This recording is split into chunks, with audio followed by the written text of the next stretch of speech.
আচ্ছা আপু, ক্যাম্পাসে এসে এই 4 বছরের সবচেয়ে বড় প্রাপ্তি কি? 17 ব্যাচ।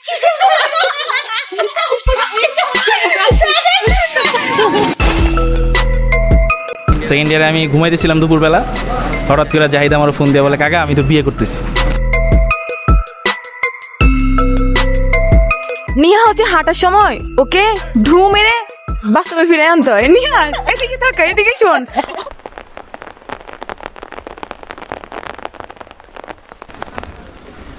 ক্যাম্পাসে এসে আপনাদের সব থেকে বড় প্রাপ্তি কি? এটা আসলে প্রথম কোশ্চেনটা ছিল কাইন্ড অফ।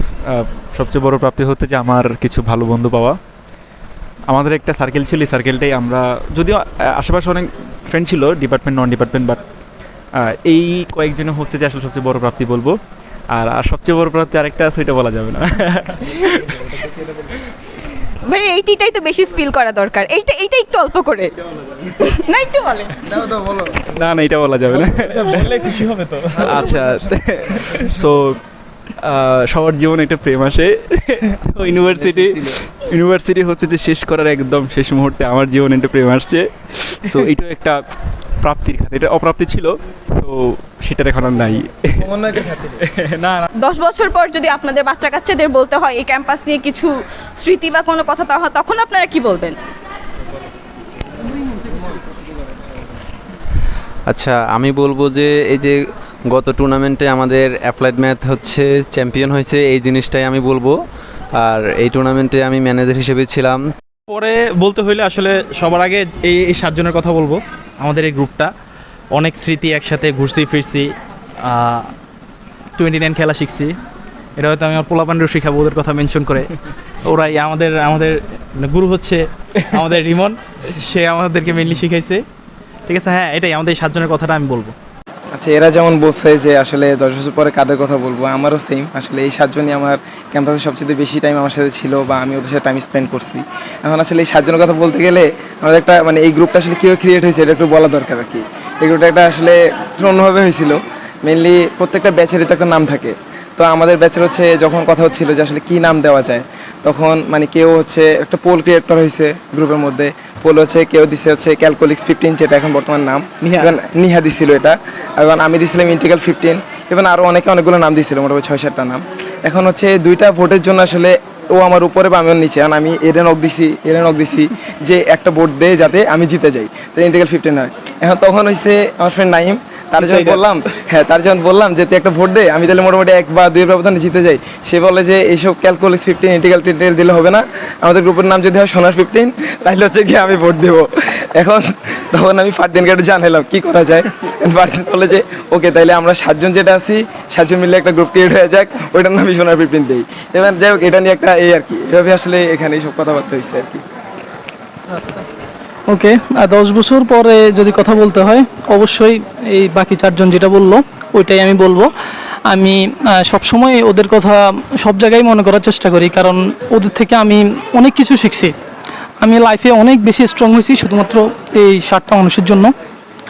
আর যদি বলতে হয় সবচেয়ে বেশি সময় আমি কাটাইছি আমাদের মেসে, আর নাইম এবং নিশানের মেসে। আমাদের এই 4টা বছর মানে 7 জনই সবসময় 7 জন আমরা একসাথে থাকতাম।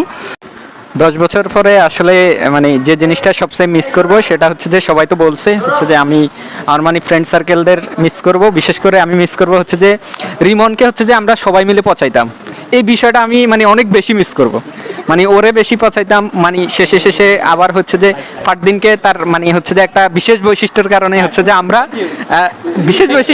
হচ্ছে যে আমরা পচাইতাম, এটা পচাই। আর হচ্ছে যে সবচেয়ে বেশি ওই যে কোনটা পার্কিং না হচ্ছে, আচ্ছা না ওইটা না বলি, এইসব কথা না বলি। হচ্ছে যে এটা আমরা মানে এই ওদের হচ্ছে যে মানে আমি সবচেয়ে বেশি মিস করব। আর হচ্ছে যে মানে আমাদের মানে প্রতিটা মানে আমরা যে রাতগুলা হচ্ছে যে আড্ডা দিতাম, বিশেষ করে সিটির পরে বা হচ্ছে যে একটা এক্সামের পরে হচ্ছে যে আমরা কতগুলা রাত হচ্ছে যে একসাথে সবাই মিলে আড্ডা দিতাম, ওই রাতগুলো হচ্ছে যে সবচেয়ে মিস করব। হচ্ছে যে কিভাবে হচ্ছে যে -5 থেকে 29-এর -5 থেকে হচ্ছে যে গেম দেওয়া যায়, ওভারকাম করা যায়, এই জিনিসগুলো হচ্ছে যে সবচেয়ে বেশি মিস করব। আর হচ্ছে যে মানে জাহিদ কিছু স্পেশাল হচ্ছে যে মানে খিচুড়ি, বিশেষ করে তার খিচুড়িটা মিস করবো অনেক বেশি। আচ্ছা, এখন কোশ্চেন হচ্ছে আপনারা 7 জন তো অনেক ভালো ফ্রেন্ড, তো এর মধ্যে আপনাদের ধর কেউ একজন বিপদে পড়ে গেল, তো এর মধ্যে কাকে সবার আগে মনে করবেন? সবার আগে আসলে এটা আমি বলি জাহিদকে মনে করি, ঠিক আছে, সবাইকে মনে করি, কিন্তু আসলে আমি আসলে সবসময় ওর নামটা আমার মাথায় আগে আসে, ঠিক আছে, এটা হচ্ছে আমার ক্ষেত্রে। মানে ওই তো যার মাথায় আসলে যার নাম চলে আসে আর কি। আর আমি মেনলি যেহেতু আরমান আমার পাশে আছে, আমার বাসার পাশে আর কি আরমানের ম্যাচ, তো আমি আরমানরে কল দিই বা ফারদিন নাইম মানে এদেরকে আমি কল দিই। তারপর যেহেতু এরা হলে আছে এদেরকে আমার তেমন কল দেওয়া হয় না, বাট এই আর কি মানে যে যারে কাছে পাই ওরাই কল দেয়। বাট যারাই কল দেয় না কেন আসলে ওই হেল্পটা আমি পাই, বা আমি বলতে পারি যেই যারে কল দেয় ওই হেল্পটা পাবে, এই আর কি। আসলে সবাইকে মানে বেসিক্যালি আমি হচ্ছে যে মানে কোনো ইন্টারেস্টিং বিষয় যদি হয়, মানে বিপদ না, যদি ইন্টারেস্টিং কিছু হয় তাহলে সবার আগে মানে হচ্ছে যে আমি ওইটা হচ্ছে যে নিশানকে মানে সবার আগে ইয়ে দেই। জাহিদ ব্যস্ত থাকে, ওর হচ্ছে যে ওটা বললেও পাবো না, আর হচ্ছে যে মানে অন্য কিছু হইলে আমি মানে আগে ফারদিনকে জানাই। আর হচ্ছে যে যদি ইনস্ট্যান্ট কাউরে কল দেওয়া লাগে তাহলে হচ্ছে যে ওরা কেউ কল ধরবে না, তাহলে আমি মানে নিশ্চিত যে আমি হচ্ছে যে আরমান বা রিকু এদের দুজন একজনকে কল দিলে হচ্ছে যে আমি সাথে সাথে পাবো, ওইটা আমি করি আর কি। মানে ইমার্জেন্সি কোনো কিছু হলে আমি এই দুজনকেই হচ্ছে যে আগে কল দেই। আপনাদের সব থেকে আনসাকসেসফুল ট্যুর আর সব থেকে সাকসেসফুল ট্যুর? আমাদের কোনো ট্যুর হচ্ছে যে আনসাকসেসফুল হয় না, আমাদের কোনো ট্যুর হচ্ছে যে ফেল হয় নাই কখনো, মানে হবেও না। মানে আমাদের সব ট্যুর হচ্ছে যে আমাদের সাকসেসফুলি হয়েছে, এবং মানে এগুলার হচ্ছে যে হিউজ একটা মেমোরি আছে আমাদের ট্যুরগুলার। আর তোরা কে বলবি এটা নিয়ে? আসলে ট্যুরের জন্য স্পটটা ইম্পর্টেন্ট না, স্পট হচ্ছে পার্সন, আমরা কাদের সাথে ঘুরতেছি। আমি যদি 7 জনকে নিয়ে সোনাপুরও যাই, এটা আমাদের কাছে কক্সবাজার মনে হবে। আবার যদি আমরা হচ্ছে যে মাইজিও থাকি, আমরা একটা কোথাও বসি, আমার কাছে এটা মনে হবে যে আমি হচ্ছে কোথায় থাইল্যান্ডে বসে আছি। সো আমি এই কথাটা সবসময় বলি যে আসলে পার্সন ভ্যারি করে, কখনই স্পট ভ্যারি করে না। সো এটাই। আচ্ছা, আমি একটা এক্সপিরিয়েন্স, মানে এবার তো যে কদিন আগে আমরা বান্দরবন থেকে ঘুরে আসলাম, তো ট্যুরে গেলে মেনলি এখন আসলে ব্যাপারটা হয়ে গেছে যে সবাই ছবি তোলায় ব্যস্ত থাকে। সো ট্যুরের মানে এই ট্যুরে আমি কেন আমাদের সবাই এই কথাই বলছে যে আমরা সবচেয়ে বেস্ট মোমেন্ট যেটা ফিল করছি সেটা হচ্ছে আমরা যখন নীলাচলে সন্ধ্যার দিকে সবাই বসে গান গাইতেছিলাম, এটা আসলে জোস। সো সবাই যে ফাইনাল ট্যুর দিবা ভবিষ্যতে, মানে এইটা চেষ্টা করবা যে মানে প্রত্যেকটা স্পটে নিজেদের কিছু সময় বের করার, সবাই বইসা থাকবা, জাস্ট গল্প করবা। মানে ছবি তো আসলে মানে ছবি আমাদের জীবনটাকে যান্ত্রিক করে দিচ্ছে, যে সবাই ছবি তুলতে স্পটের সময় শেষ করে ফেলে, এটা আসলে খুবই একটা ব্যাড প্র্যাকটিস তৈরি হয়েছে। সো আমি চেষ্টা করছি যে সবাইটা নিয়ে স্পটে, আমরা একটা হচ্ছে নীলগিরির হেলিপ্যাডে বসছি আর নীলাচলের ওই একটা জায়গাতে বসছি, এই টাইমটা আসলে বেস্ট ছিল আমাদের, সবাইকে জিজ্ঞেস করলে এটাই। সো চেষ্টা করবা যখনই ফাইনাল ট্যুর দিবা সবাই চেষ্টা করবা বসার। ছবি আসলে কয়টা আপলোড করা হয়, বেশি আপলোড করা হয় না, শুধু ছবির কারণে নিজেদের মুভমেন্টগুলো নষ্ট হয়ে যায়, এটাই। আপনারা কেউ কি কারোর জন্য কিছু বলতে চান, যে মানে এই ভাইয়া বলবেন এই ভাইয়ার জন্য এক লাইন করে বলে? আচ্ছা, আমি একজনের কথাই বলবো, সেটা হচ্ছে জাহিদ। আমার যে কোনো বিপদ আপদে সর্বপ্রথম আমার মাথায় একজনের নামই আসে, সেটা হচ্ছে জাহিদ।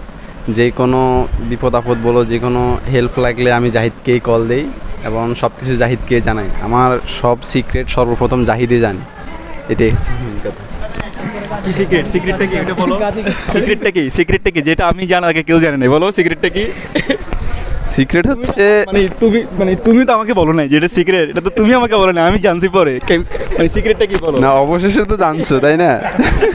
এটা আমার কোশ্চেন হচ্ছে এটা কি এমন, না এটা কি এমন সিক্রেট তুমি জানার আগে আমি জেনে গেছি? মানে কি এটা কি তোমার খুব বড় কোনো প্রাপ্তি ছিল? এটা আসলে এটা কোইন্সিডেন্স বলা যায়। আমার সিক্রেটটা আমি তখনও জাহিদকে বলি নাই, তো একদিন বলবো, গিয়ে দেখি ও আমাকে সিক্রেটটা বলতেছে। আমি সবচেয়ে অবাক হয়েছি এটা। সিক্রেটই থাকবে। আচ্ছা, আমি আমার বন্ধু নাইমকে বলবো যে বন্ধু তুমি প্রস্তুতি নাও, তুমি আর আমি MOI দিয়ে পোল্যান্ড যাব।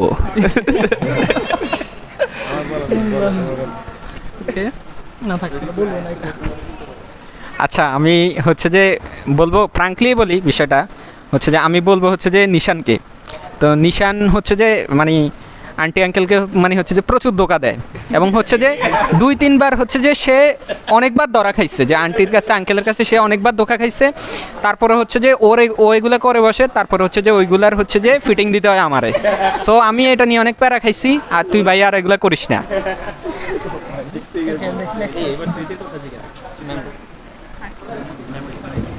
আচ্ছা, এখন আপনার বলবেন হচ্ছে আপনাদের সব থেকে ফেভারিট মেমোরি, আপনাদের সাথে সবার সাথে কি সব থেকে ফেভারিট মেমোরি যেটা আপনারা বারবার রিকল করতে চান?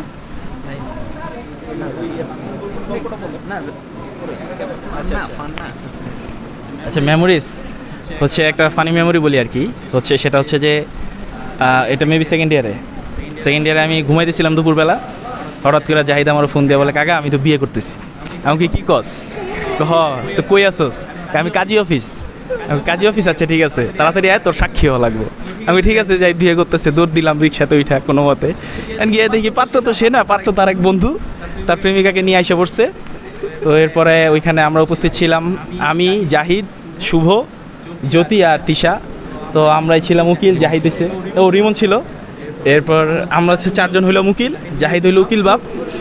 ঠিক আছে, সে বিয়ে করেছি 3 বছর হয়ে গেছে, কিন্তু মজার বিষয় তাদের প্রথম হানিমুনটাও এবারে যে আমরা লাস্ট রোজার মধ্যে কক্সবাজার গেলাম, তো তাদের যে হানিমুনের ট্যুরটা সেটাও আসলে আমাদের সাথেই হয়েছে। তো পুরো একটা মানে বাপ মায়ের না, আমার না, এখন পর্যন্ত মনে হচ্ছে জাহিদের ফ্রেন্ড আর কি। তো বাপ মায়ের যে দায়িত্ব সেটা মানে আমরাই পালন করে দিছি। ঠিক আছে, এই তো, এটা আসলে মনে থাকবে অনেক দিন। আমি আমার আম্মুরে বলছিলাম, আম্মুরে বলার পর আম্মু আমার অনেক বকছে। জাহিদ বল তোর গল্প, জাহিদ বলো। আচ্ছা, মেমোরিজ বলতে গেলে প্রথমে আমি যেটা বলছি, আমার আসলে স্মৃতি সবটাই হচ্ছে যে ফার্স্টে থেকে লাস্টে পর্যন্ত আমি যেহেতু আন্দোলন সংগ্রামের সাথে অনেক বেশি ইনভলভমেন্ট ছিলাম, সবাই তো আসলে স্পেসিফিক কিছু জিনিস নিয়ে ব্যস্ত থাকে, তো আমি আন্দোলন সংগ্রাম এই টাইপগুলোয় কাজগুলোতে সবচেয়ে বেশি অ্যাক্টিভ ছিলাম। তো আমি যেটা ফার্স্টে যেটা বলছি, আমি ইউনিভার্সিটিতে আসলে সবচেয়ে বেশি সবার আগে যাবো অবশ্যই শহীদ মিনারে, কারণ শহীদ মিনারে আমি আমার সাথে পরিচয়টা শহীদ মিনার সবচেয়ে বেশি। আর সবচেয়ে বেশি মেমোরেবল জিনিসটা হচ্ছে আমার জুলাই আন্দোলন চলাকালীন সময়, যেহেতু আমি একটু ফ্রন্ট লাইনে ছিলাম, সেই জন্য একটু হুমকির মধ্যে জীবনটা ছিল আমার। সো এই জুলাই আন্দোলনটা আমি বলবো আমার অ্যাপ্লাইড ডিপার্টমেন্টের অগ্রণী ভূমিকা এখানে আছে, কারণ শুধু নবীপ্রবীণ আর নোয়াখালীতে আন্দোলনটার যে বীজ সেটা আসলে অ্যাপ্লাইড ডিপার্টমেন্ট থেকেই হয়েছিল। একটা জিনিস সবাই জানে যে বিভিন্ন ক্লাস পরীক্ষা বর্জন যে আন্দোলনটাকে বেগবান করেছে, সেই ক্লাস পরীক্ষা বর্জনটা কিন্তু সর্বপ্রথম নোয়াখালী বিজ্ঞান ও প্রযুক্তি বিশ্ববিদ্যালয়ের অ্যাপ্লাইড ম্যাথ ডিপার্টমেন্টের 15 ব্যাচ থেকে করা হয়েছিল উদ্যোগটা। এরপর আস্তে আস্তে সব ডিপার্টমেন্টে সেটা ইনফ্লুয়েন্সিয়াল হয়ে গিয়েছিল। আর এই আন্দোলনে অফলাইন অনলাইন সকল অ্যাক্টিভিটিতে অ্যাপ্লাইড ম্যাথের আমার যে ফ্রেন্ডরা ছিল, আমার যে জুনিয়ররা ছিল, আমার সিনিয়ররা ছিল, সবাই আসলে খুব অ্যাক্টিভলি এখানে কাজ করছে। আমি বলবো আমার ইউনিভার্সিটি লাইফে এইটাও আমার অন্যতম একটা বড় প্রাপ্তি। আর আমি একটা জিনিস একটু স্পেশালি বলতে চাই আমার ফ্রেন্ড রিমন, সেটা হচ্ছে যে আমাদের যখন হচ্ছে যে 18 জুলাই যখন কারফিউ হয়, কারফিউতে আমি তো আসলে, কারণ ছাত্রলীগ, পুলিশ বা ডিজিএফআই গোয়েন্দা সংস্থা আমাকে অনেক খুঁজছিল যে আমাকে বের করার জন্য, অ্যারেস্ট করবে বা এরকম কিছু। আমি আত্মগোপনে যাওয়া লাগছে কারফিউর সময়, এটা স্বাভাবিক। তো আমি কোথায় ছিলাম এটা একমাত্র হচ্ছে যে আমার বাবাও জানতো না, আমার মাও জানতো না, আমার ভাইও জানতো না, কেউ জানতো না, আমার কোনো ফ্রেন্ড জানতো না, শুধুমাত্র একমাত্র রিমন জানতো আমি কই ছিলাম। সো রিমনকে অনেক বেশি ধন্যবাদ। আরেকটা কারণে ধন্যবাদ দিব, কারণ আমার আন্দোলনে আসা এবং আন্দোলনে যাওয়া, আমি অন্য সবার মতো আসলে আসতেও পারতাম না, অন্য সবার মতো আবার ব্যাকও যেতে পারতাম না। আমাকে কয়েকবার গাড়ি চেঞ্জ করা লাগতো, 5-6 বার গাড়ি চেঞ্জ করে আমাকে ডেস্টিনেশন আসতে হতো, আবার বাড়িতে যাওয়া লাগতো, বাসায় যাওয়া লাগতো, আমি যেখানে ছিলাম আত্মগোপনে। সো রিমন আমার সবসময় পাশে ছিল। ইভেন ইফ হচ্ছে যে আমি এমনটা বলছি, যদি আমার একটা ফ্রেন্ড ছিল এলাহি, 3 আগস্ট বা 2 আগস্ট হচ্ছে যে আমার উপর যখন সরাসরি বলা হচ্ছে যে আমাকে ডিরেক্ট গুলি করা হবে, ওই দিন রিমন আমার সামনে আর এলাহি আমার একটা ফ্রেন্ড, এলাহি আমার পিছনে। মানে ওদের কথা হচ্ছে গুলি করার আগে আমাদেরই গুলি করবে, এরপরে তোকে গুলি করবে আর কি। সো আমি লাকিলি আমি এরকম কিছু ফ্রেন্ড আমার ইউনিভার্সিটি লাইফে আমি পেয়েছি, ধন্যবাদ। আর ফারদিনের কথা একটা যেটা বলবো, আমার হচ্ছে যে আনঅফিসিয়াল বিভিন্ন আন্দোলন সংগ্রামের উপদেষ্টা হচ্ছে ফারদিন, কারণ ফারদিন আমাকে অনেক সময় অনেক হেল্প করে আসে যে এটা এভাবে না করে এভাবে কর। সো অনেক সময় কী হয় যে অনেক কিছু মিসগাইড হয়ে যায়, পরে আবার আমি ফারদিনের সাথে পরামর্শ করি। আর আমার এই আজকের জাহিদ হয়ে ওঠা, এটার পিছনে আসলে আমাদের যে ফ্রেন্ড সার্কেলটি, এটার ভূমিকা অনেক বেশি। সো আমার মেমোরিজ বলতে গেলে এই কথাটাই আর কি, জুলাই আন্দোলন কেন্দ্রিক এবং আমার বন্ধুরা। ধন্যবাদ। নাইম বলো। আচ্ছা, মানে জাহিদ একটা কথা বলছিল যে আমাদের সব কিছুর উপদেষ্টা, মানে বুদ্ধি দেয় হচ্ছে যে আন্দোলন বা যে কোনো কিছুর হচ্ছে যে ফারদিন। এটা দেখে মানে ওর একটা নামের কথা আমার মনে পড়ে গেছে, উপদেষ্টা। ওরে খাওয়াইতে হয়। আর ও হচ্ছে যে আরেকটা কথা আছে যে ওর মানে আমরা ফান করে ওর একটা নাম দিছি, ওটা হচ্ছে যে সালমান এফ রহমান, মানে আমাদের ডিপ্টের সালমান এফ রহমান। আর হচ্ছে যে এখানে মানে সবাই তো অনেক রকমের মেমোরি বললো, হচ্ছে জাহিদ বলছে, তারপরে ফারদিন বলছে। আমি হচ্ছে যে মানে একটা ফানি হচ্ছে যে আমাদের একটা মেমোরি বলবো। ওটা হচ্ছে যে আমরা মানে এই এখানে মানে ব্যাক বেঞ্চার, মোটামুটি সবাই ব্যাক বেঞ্চার আছে, ফার্স্ট মানে টপার টাইপের এরকম স্টুডেন্টটা আছে। তো হচ্ছে যে একদিন একটা সিটি আমাদের, তো ওই সিটির সময় হচ্ছে যে আমরা কেউই পড়ি নেই। তো হচ্ছে যে এখন কিন্তু আমরা সিটি দিব, এখন মানে সবার মাথা মানে ওটা মেবি পিডি বা হচ্ছে যে এরকম একটা কোর্সের ছিল। তো হচ্ছে যে এখন মানে কিছু একটা তো করা লাগবে, মানে আমরা সিটি দিব এমনি মানে মজা করবো আর কি, মানে গ্রুপের সবাই করে মজা করবো। আমরা এমনি সবাই বাউন্ডুলে, আপনারা জানেন মানে সবাই জানে মোটামুটি আমাদের এই গ্রুপটা অনেকটা বাউন্ডুলে। তো হচ্ছে যে আমরা মানে একটা মানে প্ল্যান করলাম যে হচ্ছে যে মানে গ্রুপে মজা নিব। তখন রাত 1টা কি 2টা, তো হচ্ছে যে সবাই পড়তেছে। তো আমরা হঠাৎ করে বললাম যে হচ্ছে যে একটা প্ল্যান করি, আমাদের জাহিদ বা কে জানি মানে আমরা একজন মেসেজ দিয়েছিলাম গ্রুপে, যে জাহিদ দিছিল যে আমাদের ডিপার্টমেন্টের একজন সম্মানিত ব্যক্তি হতে পারে, সে টিচার, স্টাফ বা হচ্ছে যে স্টুডেন্ট, যে কেউ হইতে পারে। তো আমরা বললাম যে উনি খুব অসুস্থ, ইনস্ট্যান্ট ওনারা ডাকা নিয়ে যাওয়া হবে। তো হচ্ছে যে কেউ নাই তো নোয়াখালী, তো আমরা হচ্ছে যে যাব সাথে। তো হচ্ছে যে এখন টাকা পয়সার একটু ব্যাপার আছে, আমাদের হাতেও খুব একটা টাকা নাই। তো হচ্ছে যে তোরা যে যা পারিস হচ্ছে যে টাকা পাঠা। তো হচ্ছে যে আমাদের এক বান্ধবী, সে হচ্ছে যে খুব মানে মানে সে ডেডিকেশন নিয়ে হচ্ছে যে অনেকগুলো টাকা পাঠাইছে, মানে ভালো অ্যামাউন্টে পাঠাইছে। ইভেন মানে আমাদের ফারহানও মেবি পাঠাইছিল টাকা, মানে 2-3 জন আরও টাকা পাঠাইছে। ওই টাকা পরে হচ্ছে যে মানে ভালো একটা অ্যামাউন্ট হয়ে গেছে। এখন এটা তো পরের দিন তো সবাই জেনে যাবে, তো আমরা হচ্ছে যে এটা আগে জানাই দিছি, রিভিল করে দিছি যে এটাই পাবে। তো হচ্ছে যে আমাদের ওই বান্ধবী খুব রেগে গেছিলো, মানে সে খুব ইয়েভাবে টাকাটা দিছে সিরিয়াসলি। তো পরে সে বলতেছে, দেখ সব কিছুতে ফাইজলামের একটা লিমিট থাকা নিড। তো এই জিনিসটা মানে আমার সবসময় মনে থাকবে যে ওর বিষয়টা, এটা মানে একটা মানে খুব ভালো একটা মেমোরি।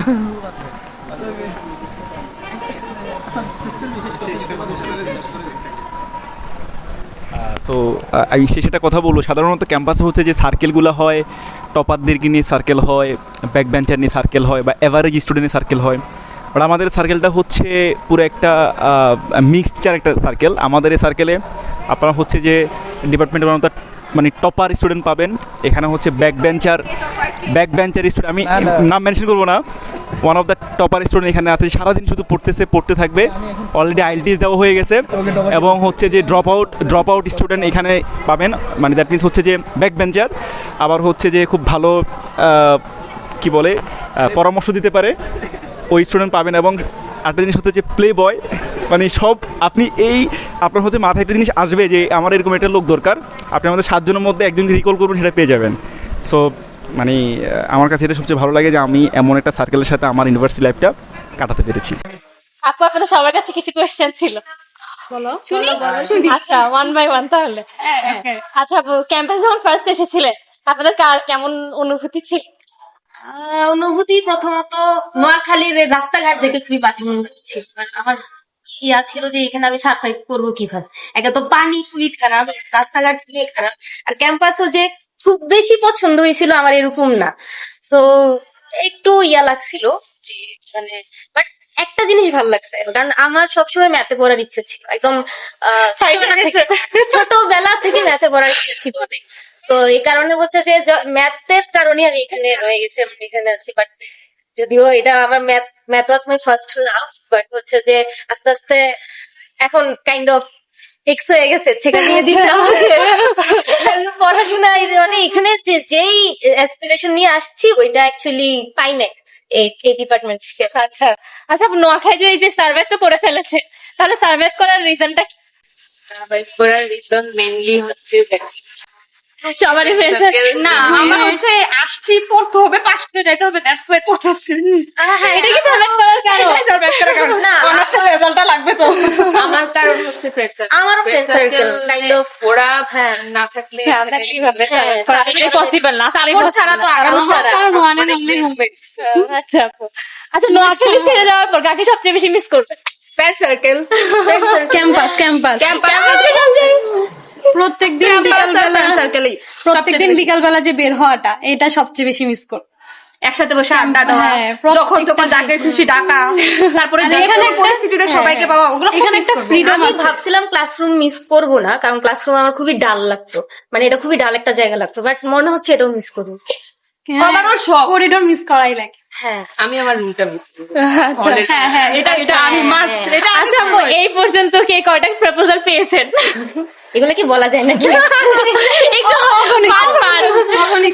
Just for fun. আমার লিস্ট এত বড়, আমাদের কলমের কাল শেষ। এটা শোনার পর বলবে কি রে আমরা কেউ এত কষ্ট হয় না শিখার লিস্ট বের করতে চাই। আচ্ছা আপু, ক্যাম্পাসে এসে এই 4 বছরে সবচেয়ে বড় প্রাপ্তি কি? 17 বেস্ট।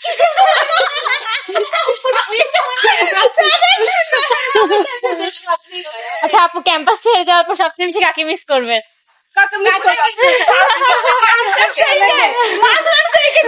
মাছ-চাষি ওইটাকে সাথে নিয়েই যাব। অন্য কাউকে মিস করতে হবে। আচ্ছা আপু, 10 বছর পর যদি আপনার ছেলে মেয়েকে ক্যাম্পাসে কোনো স্মৃতি বলতে হয় তাহলে কোনটা বল? আমি এখনকার ফেয়ারওয়েল লাইফটা এর আগে সব ডিলিট। এর আগে সব ডিলিট। এখন তো আছে তো। এখন আমাদের মেসে ভালো টাইম যায় না, এটা বড় টাইম যায় নাই। মেসে আমাদের আমি বলি হসপিটালে বড় টাইম যায় নাই। না যায় নাই। 21 থেকে 22 আর হচ্ছে এখনকার 25। আচ্ছা আমি 23-24 ডিলিট। ডিলেট থেকে মুছে যাবে। আচ্ছা আপু, থ্যাঙ্কস। কেমন আছে? এটা আপু ভালো। আপু, আপনার কাছে কিছু কোয়েশ্চেন ছিল, করতে পারি? আচ্ছা, আপনি নোয়াখালী যখন প্রথম এসেছিলেন তখন আপনার অনুভূতি কেমন ছিল? নোয়াখালীতে আসলে যখন আমি অ্যাডমিশনের সময় আসি তখনই আমার আমাদের যে ক্যাম্পাসটা অনেক পছন্দ হয়। তখন থেকে মনে ইচ্ছা ছিল যে যে কোনো ভাবেই হোক আমি এই ক্যাম্পাসে ভর্তি হব। তো যাই হোক, আল্লাহ ওই ইচ্ছা পূরণ করছে।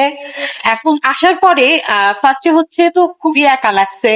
এখানে পরিবেশ, সবকিছুই হচ্ছে আমাদের পরিবেশ থেকে আলাদা ছিল।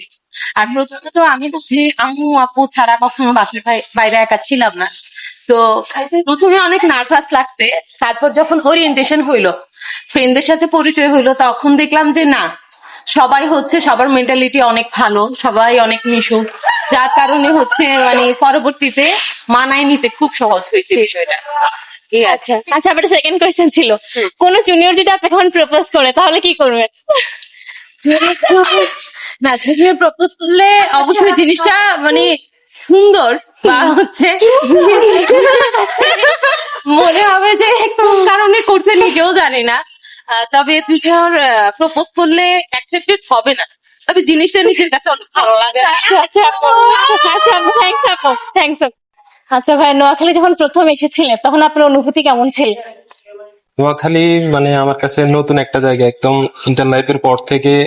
মানে আমি ইন্টার লাইফের আগে আমি কোথাও নদী যাওয়া হয় নাই, মানে একটা আবদ্ধ ছিলাম ফেনীর মধ্যেই একটা নির্দিষ্ট এলাকা, আর হলো আমার চট্টগ্রামে মানে জন্য ওইদিকে যাওয়া হয়েছে। তো নোয়াখালী নতুন একটা জায়গা, নতুন একটা এক্সপিরিয়েন্স, আমার নতুন নতুন বন্ধু পাইছি। মানে এই নোয়াখালীতে আসার পরে যে পরিমাণ এনজয় করছি আমি জীবন, এটা মানে বলার মতো না। ঘোরাঘুরি থেকে শুরু করে মানে কিছু নস্টালজিক বন্ধু, কিছু ভালো বন্ধু, সব মিলাই মানে অনেক ভালো একটা এক্সপিরিয়েন্স। আচ্ছা ভাই, সেকেন্ড একটা কোয়েশ্চেন ছিল, ক্যাম্পাসে আপনার সবচেয়ে বড় প্রাপ্তি কি? ক্যাম্পাসে আমার বড় প্রাপ্তি বলতে আমার এই ভালো ভালো কিছু বন্ধু, আর এই যে নস্টালজিক বন্ধু বললাম, এইগুলাই আমার সব থেকে বড় প্রাপ্তি। আচ্ছা, থ্যাংকস ভাইয়া।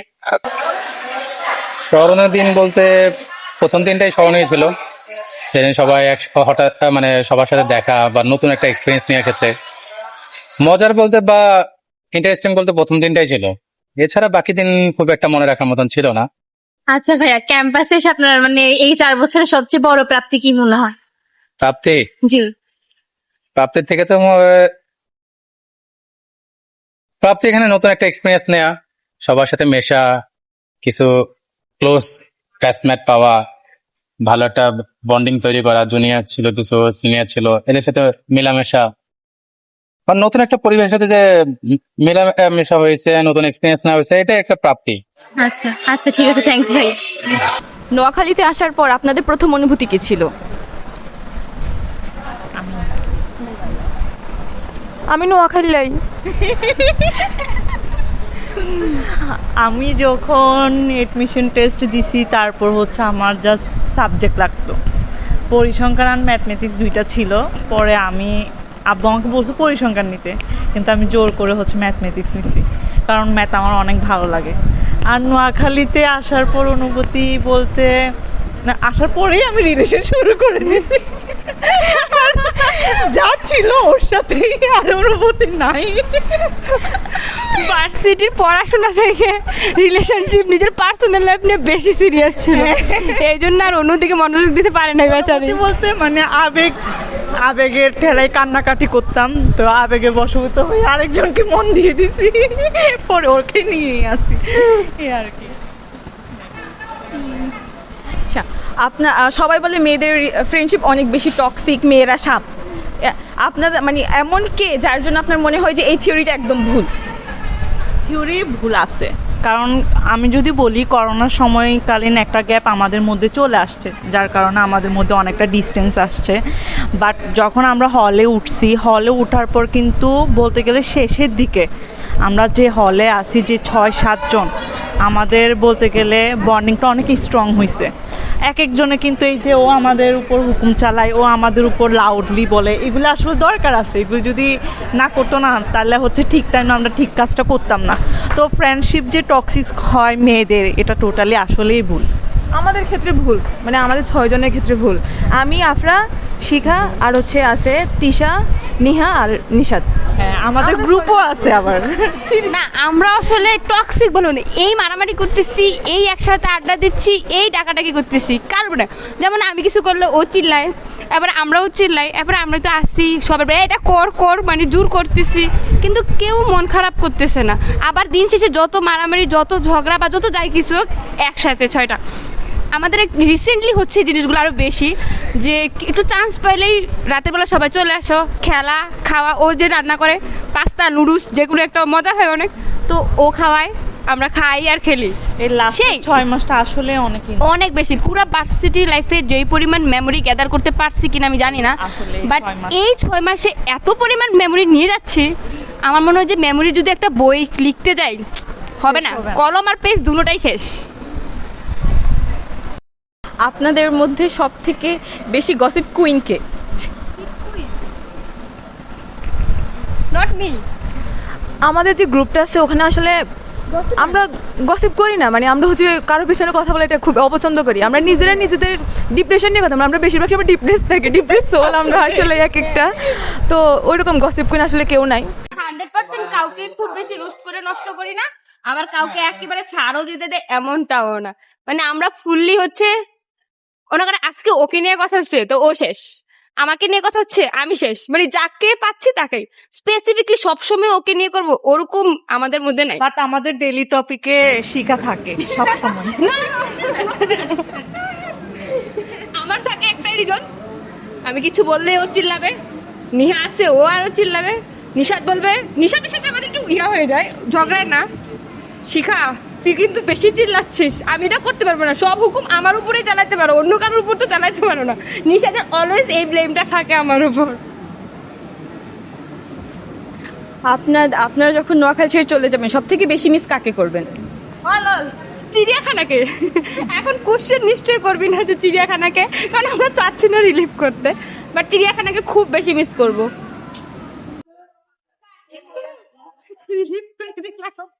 আচ্ছা, আপনাদের জন্য একটু পার্সোনাল কোশ্চেন, আপনাদের মধ্যে সব থেকে বেশি প্রপোজ কে পাইছে? আই থিঙ্ক নিহা, তাই না? নিহা হবে, সব দিক দিয়ে পারফেক্ট। আবার আমাদের আফরো পাইতে পারে, বাকিদের কথা জানি না আসলে। শুরুতেই এসে রিলেশনে জড়াই গেছে, তো এরপর কারো কেউ সাহস পায় নাই এবার প্রপোজ করার মতো।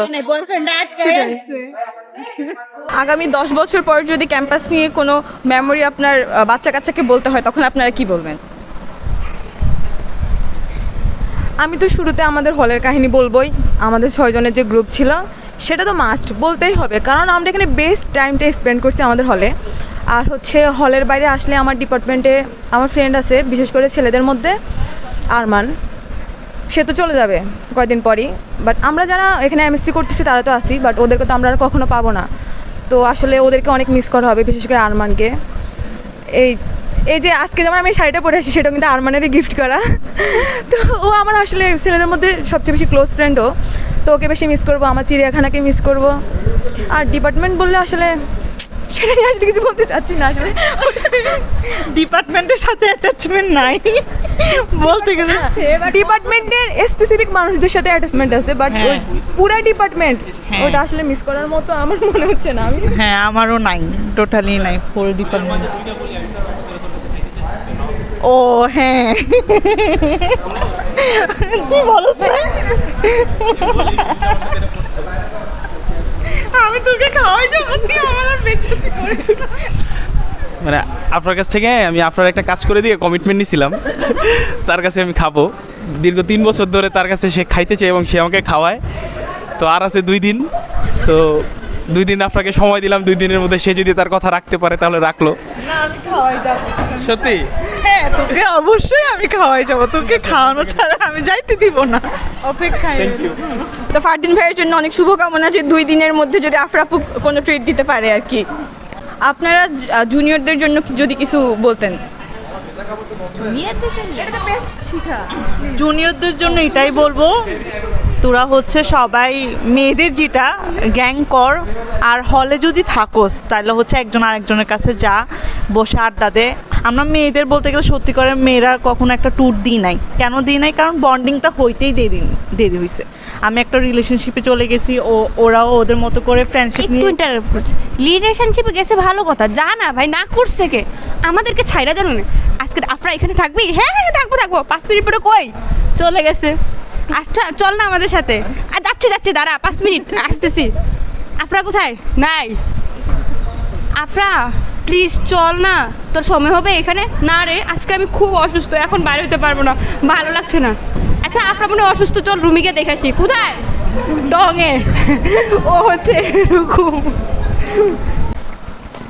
আপনাদের কাহিনী শুনে মনে হচ্ছে যে আফরাপু আপনাদের সব থেকে বেশি ডিচ করছে যে কোনো প্ল্যানে। তো এরকম একটা ঘটনা আমরা শুনতে চাচ্ছি যে আফরাপু আপনাকে কিভাবে ডিচ করছে। রিসেন্ট এরকম হাজার ঘটনা আছে। আমরা যখন হলে আড্ডা দেই, গ্রুপে মেসেজ দেওয়া হয় সবাই আসো, সবার শেষে আসবে আফরা। সব সময় সবার শেষে আসবে। তারপর হচ্ছে আমরা যখন বাইরে কোথাও যাই, বিশেষ করে রেস্টুরেন্টে যখন খেতে যাই, আমরা বাসে করে আসি, তো সবসময় আমি বলি যে চল আমরা টঙে গিয়ে চা খাবো। সে বলবে কি তার মাথা ব্যথা হচ্ছে, সে রুমে যাবে, তার ভালো লাগছে না। রিসেন্ট আমরা যখন লাস্ট এই যে আমরা রেস্টুরেন্টে গেলাম, বাসার সময় আমি বলতেছি চল আমরা সবাই গিয়ে টঙে চা খাবো। সে বলতেছে কি তার মাথা ব্যথা করতেছে, সে পকেট গেট থেকে ওষুধ নেবে। রাতের বেলা দেখি সে ডে দেয় ক্যাম্পাসে ঘুরতেছে, এমন কিছু হবে। তো কে তুলে দিল? তার বয়ফ্রেন্ড। সে আমাদের সাথে সবসময় এমন কাহিনী করে। আফরার উদ্দেশ্যে বলবো, তুমি প্লিজ আমাদেরকে আর একটু সময় দিও। যতদিন আসো প্রেম করবে ঠিক আছে, বাট ফ্রেন্ডশিপও তো ব্যালেন্সে রাখতে হয় নাকি? তোমার এই জন্য আমার সত্যি আফরার ব্যাপারে অনেক অভিযোগ, এটা নিয়ে, শুধু এই দিকটা নিয়ে। আর শিকার ব্যাপারে বলবো, আমার কান দুটো অনেক ঝালাপালা করে ফেলা, আমার আর ভালো লাগে না সত্যি। আমি নিতে পারতেছি না গত 2 দিন ধরে আর কিছু। হ্যাঁ, তারপর হচ্ছে আমার চিড়িয়াখানার অন্যান্য প্রাণী যারা আছে তাদের মধ্যে নিহা অনেক স্লো, তাকে আর একটু ফাস্ট হইতে হবে। তারপর হচ্ছে নিশাত। নিশাত এখন আবার বয়ফ্রেন্ডকে ছেড়ে একটু আমাদের সাথে সময় দেয়, এটা ভালো দিক। না, নিশাতের ব্যাপারে আমার আসলে অভিযোগ নাই, সে ভালো মেয়ে। তারপর হচ্ছে তিশা সবকিছু স্লোতে বুঝে, আর একটু তাড়াতাড়ি বুঝলে আসলে ভালো। ওকে বুঝতে আমাদের অনেক কষ্ট হয়। শেয়ার করি দে। আচ্ছা দেখ, তিশার বিষয়ে একটা মেমোরি না শেয়ার করলেই না। ফেয়ারওয়েল দিলাম না আমরা 14-এর, তো ওকে আমরা অনেক টায়ার্ড ছিলাম বা আমরা যাইতে পারতেছিলাম না। তো ও হচ্ছে মাইজ দিতে গেছিল টিউশনের জন্য। আমরা বলছি আচ্ছা তুই যেহেতু মাইজ দিয়ে যাচ্ছিস, আমাদের 2টা কালারের সুতা লাগবে, রেশমি সুতা, তুই নিয়ে আসিস। বলছে আচ্ছা। প্রথমে আমাকে জিজ্ঞেস করছে কি কালার, আমি বলছি কি কালার যে বলছিলাম, একটা পার্পল টাইপের, একটা পার্পল কালার, একটা কি জানি কালারটা, 2টা কালার বলছিলাম। হ্যাঁ গোল্ডেন কালার। পাস, তাহলে নিয়ে আসিস। আচ্ছা ঠিক আছে। ও মাইজ দিয়ে গেছে, যার পর বলতেছে শিখা পার্পল কালারের বা কি জানি একটা কালার ছিল মনে নেই, যে 2টা কালারে আমি সুতা পাচ্ছি না, এখন কি করব? তাই আমি বলছি যদি এই কালারের সুতা না পাস তো গোল্ডেন কালারের সুতা দেখ, ওটা পারলে নিয়ে। গোল্ডেন আর সবুজের মধ্যে মেবি কালার আছে কিনা দেখ সুতা। ও আমাকে আবার রিপিট কোশ্চেন করে গোল্ডেন আর সবুজ সুতা পেলে কয়টা নিব? ওকে তো একটু আমি বলেই দিচ্ছি আমি যে 2টা করে নিতে হবে। এবার এটা বলে আচ্ছা আবার বুঝাইছি। আবার যখন সুতা নিচ্ছে নেওয়ার পরে বলতে সবুজটা নাই গোল্ডেনটা আছে, কি করবো? এবারে আমি বলছি আচ্ছা তাহলে গোল্ডেনটা আন, তাহলে কয়টা আনবো? সে আবার সেম কোশ্চেন করেছে। এরকম আর কি, ও এত স্লো বুঝে যে একটা কথা বারবার রিপিট করতে হয়। আমি যদি বলতে চাই অনামিকার জন্য একটাই বলবো, বোন রাগটা একটু কম কর, এই ভালো হঠাৎ কি যে হয়েছে আল্লাহ ওরে বুঝান। মানে আমরা 5-6 জনের খালি এটাই খুঁজতে মানে সময় চলে যায় যে ও এক্স্যাক্টলি রাগটা করছে কি কারণে, তারপরে না মানাইতে যাবো এটাই। মানে আর এই ভালো মনে কর যে ভালো আছে আমি এটা করবো না, হঠাৎ করে এমন হচ্ছে না যে গরম তেল মাছটা খালি ছাড়লাম, বাট এক্স্যাক্টলি কি হয়েছে আমরা ধরতেই পারতেছি না, এরকম সিচুয়েশন হয়। আর আফরাকে কি বলবো, মাঝে মাঝে একটু এই মানে হ্যাঁ আমরা কোনো অনুষ্ঠান করতে গেলে সাপোজ প্ল্যানিং করতেছি এটা রান্না করবো, ও এমন শর্ট মানে পরিমাণ এত কমাবে আমরা খুবই অবাক হয়ে যাই যে এক্স্যাক্টলি হবে কিনা। আচ্ছা যাই হোক পরবর্তীতে হয়ে যায়। তারপরে হচ্ছে আবার বেঁচেও যায়, এমন খাবার বাঁচে এতগুলো খাবার বেঁচে। আচ্ছা এটুকুই বলার। আর হচ্ছে আমরা ওই যে চলে যাওয়াটা যখন তখন চলে যাওয়াটা এটা সত্যি ইয়া লাগছে, কিন্তু খারাপ লাগে না, ঠিক আছে যাচ্ছে হ্যাঁ আজকে এটা দেওয়ার জন্য রাজি হয়েছে, কিন্তু জোর করে বসে রাখছি 5 মিনিট করে। আচ্ছা যাই হোক, তারপরে আমার বাকি চিড়িয়াখানার মেম্বারের জন্য নিহার কথা বলবো। ও হচ্ছে খুবই ফিলোসফিক্যাল চিন্তা ভাবনা করে, ওর চিন্তা ভাবনা সব আমার মাথার উপর দিয়ে যায়। মানে ও যদি এই স্টেজে থাকে আমি থাকি এই স্টেজে, ওর ফেসবুকের রাইটিংটাও আমার মাথার উপর দিয়ে যায়, আমি ওর কথা কিচ্ছু বুঝি না। নিহা হচ্ছে হাঁটার সময় ওকে ঢু মেরে বাস্তবে ফিরে আনতে হয়। নিহা এদিকে থাকা, এদিকে শোন, ও কোন জায়গাতে হারাই যায় ওই ভালো জানে। তো ওর ফিলোসফিক্যাল চিন্তা ভাবনার জন্য আমার ওর কথা মানে অর্ধেক বুঝলে বাকি অর্ধেক কিছুই বুঝি না। আর অনেক স্লো, মানে হচ্ছে চলছে গাড়ি যাত্রা বাড়ি একটা কথা আছে না ওরকম টাইপ, এত স্লো। আচ্ছা যাই হোক, তারপর হচ্ছে তিশা হচ্ছে মনে করো এখানে একটা ঘটনা, সাপোজ এখানে একটা ঘটনা করছে, দুষ করছো তুমি, ও বলবে আচ্ছা এটা কি আমি করলাম, আমার ভুল হয়ে গেল না তো, কেউ আমাকে কিছু বলবে না তো, মানে নিজের উপর টেনে মানে প্রবলেমটা নিয়ে নিবে, কেউ ওকে কিছু বলতেছে না, ও একটা রুমে কান্না করতেছে, যদি এটা আমাকে বলতো এই ভাবে। তো এই হচ্ছে তিশা। আর নিশাতের একটাই ব্লেম, সেটা হচ্ছে তুই আমার উপরে মানে জোরটা করতে পারোস আর কারোর উপরে করস না। তো যাই হোক, ও যেই ব্লেম করুক, দিন শেষে ভালো সবাই, আমরা খুবই ভালো, আমি নিজেও স্পেশালি একটু বেশি ভালো খুবই বেশি, মানে আমাদের বন্ডিংটা সারা জীবন মনে থাকবে, মানে কথা হোক বা না হোক। কিন্তু ওই যে 10 বছর পরে আমাদের বেবিদেরকে কি গল্প বলবো জিজ্ঞাসা করলে না, আমি শুধুমাত্র স্টার্টিংটাই মনে হয় করবো এই 6 জনকে নিয়ে, দেন আমার আদার্স যত ফ্রেন্ড সার্কেল আছে সব। ওকে আজকে এইটুকুই। আচ্ছা থ্যাংক ইউ আপনাদের সবাইকে। আপনার নোয়াখালী এসে সবচেয়ে বড় প্রাপ্তি কি? বিশেষ করে নোয়াখালীতে আমার সবচেয়ে প্রাপ্তির বিষয়টা হচ্ছে, প্রথমত আমি খুবই ডিপ্রেশনে ছিলাম যখন প্রথমে ক্যাম্পাসে আসলাম, খুবই ডিপ্রেশনে ছিলাম। তবে এর মধ্যেও আমার আসলে এই প্রাপ্তিটুকু আমার প্রথম দিকে আমি উপলব্ধি করতে পারিনি, শেষের দিকে এসে আমার অনেকগুলো প্রাপ্তি আসলে মানে আমি পেয়েছি। তার মধ্যে আমি গর্বের সাথে বলতে পারবো যে ভার্সিটির প্রথম দিন থেকে আমার একজন বন্ধু আর একজন বান্ধবী, যাদেরকে আমি একদম বিশ্ববিদ্যালয়ে যেদিন আমি প্রথম দিনই ভর্তি হয়ে ওই দিনই পেয়েছি, একজন হচ্ছে আমার বন্ধু মুন্না আর একজন হচ্ছে আমার বান্ধবী তানজিলা তাসলিম নিশাত। মোটামুটি আমি বিশ্ববিদ্যালয়ের প্রথম দিন থেকে তাদেরকে পেয়েছি। দ্বিতীয়ত আমি কিছু শিক্ষকদেরকে পেয়েছি, যারা হচ্ছেন সব আমার জীবনে যে কঠিন সময়গুলো আমার পাশে ওনারা থেকেছেন, আমাদেরকে সহযোগিতা করেছেন, এটাও আমার একটা বড় প্রাপ্তি। সর্বশেষ আর একটা বিশেষ প্রাপ্তি আমার, সেটা হচ্ছে আমি বিশ্ববিদ্যালয় থেকে একটা জিনিস শিখেছি, এই বিশ্ববিদ্যালয় থেকে যে অন্যায় কিভাবে প্রতিবাদ করতে হয়। এরই ধারাবাহিকতায় সর্বশেষ আমি দেখতে পেয়েছি যে জুলাইয়ের যে বিপ্লব, যে আন্দোলন, সেখানে আমি একদম সামনের সারিতে থেকে আমি মোটামুটি সক্রিয়ভাবে অংশগ্রহণ করেছি। তো এটাও একটা আমার বড় প্রাপ্তি। আমি মনে করি এটা আমি বিশ্ববিদ্যালয় থেকে মূলত এই প্রতিবাদ করা এটা আমি শিখেছি, এগুলাই মূলত আমার প্রাপ্তির বিষয়। আপনি যদি 10 বছর পরে আপনার বাচ্চা কাচ্চাকে নিয়ে আসেন, তাহলে আপনি নবী প্রজন্মে কি বলবেন? হ্যাঁ, আসলে নবী প্রবী সম্পর্কে বলার অনেক কিছু আছে। যদি আলটিমেটলি কয়েকটা বিষয় যদি বলতে চাই, আসলে এটা তো একটা প্রান্তিক অঞ্চল, নানান ধরনের সীমাবদ্ধতা আছে। তবে আমি আশা করতেছি যে নবী প্রবী খুব মানে স্বল্প সময়ের মধ্যে ভালো জায়গায় যাবে। কারণ আমি এখানে অনেক কিছু দেখেছি, বিশেষ করে আমি আমার কিছু শিক্ষককে পেয়েছি, তারা আসলে খুবই আলাদা, হ্যাঁ সবকিছু থেকে আলাদা। আপনারা আমাদেরকে অনেকভাবে সাপোর্ট করেছেন। তো আমি নিঃসন্দেহে বলতে পারবো যে নবী প্রবী থেকে আমার শিক্ষকদের যে সাপোর্ট প্লাস হচ্ছে আমার প্রতিবাদ, যে আমার অন্যায়ের যে প্রতিবাদ করার যে বিষয়গুলো, সবকিছু আমি নবীপ্রবি থেকে পেয়েছি। এবং এটা আমি গর্বের সাথে, আমি কিছু ভালো মানুষকে পেয়েছি, যেটা আমি গর্বের সাথে আমার পরবর্তী প্রজন্মকে বলতে পারবো। ধন্যবাদ ভাই। ঠিক আছে, থ্যাংক ইউ।